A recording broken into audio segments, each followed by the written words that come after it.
Juga menjadi sorotan saudara, seorang pengunjung Taman Safari Cisarua Bogor, Jawa Barat kedapatan melemparkan plastik ke mulut kudanil.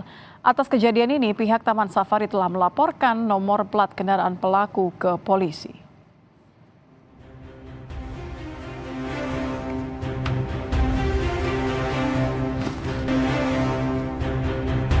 Sebuah video memperlihatkan salah seorang pengunjung melempar sampah plastik ke mulut kudanil saat berkeliling Taman Safari Cisarua Bogor.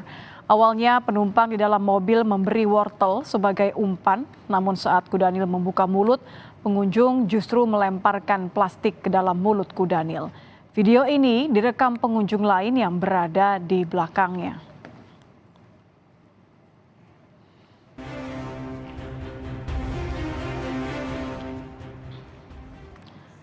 Atas kejadian ini, pihak pengelola wisata Taman Safari Cisarua Bogor langsung mengecek kondisi kudanil itu.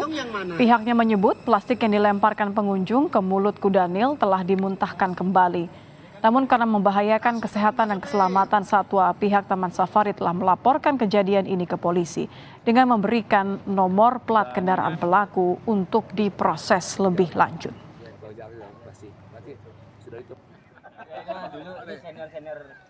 Yang baik hati, yang merekam juga. Bahkan juga kita sudah mengantongkan nomornya. Kami juga sudah lapor kepada kepolisian dan polisi sedang mencari ya. Nomor polisi kendaraan. Nomor kendaraannya. Jadi iya. sudah tahu juga, tapi memang alamnya itu si Ipo ini juga sudah tahu bahwa ini tidak bakaran, dia dimuntahkan. Oh, dimuntahkan lagi, Pak? Ada gambarnya, Pak? Nah, ini gambar ada. Ah, ya. Jadi tidak jadi dimakan ya, Pak ya? Tidak dimakan, tetapi ya ini nggak boleh. Satu pelanggar juga.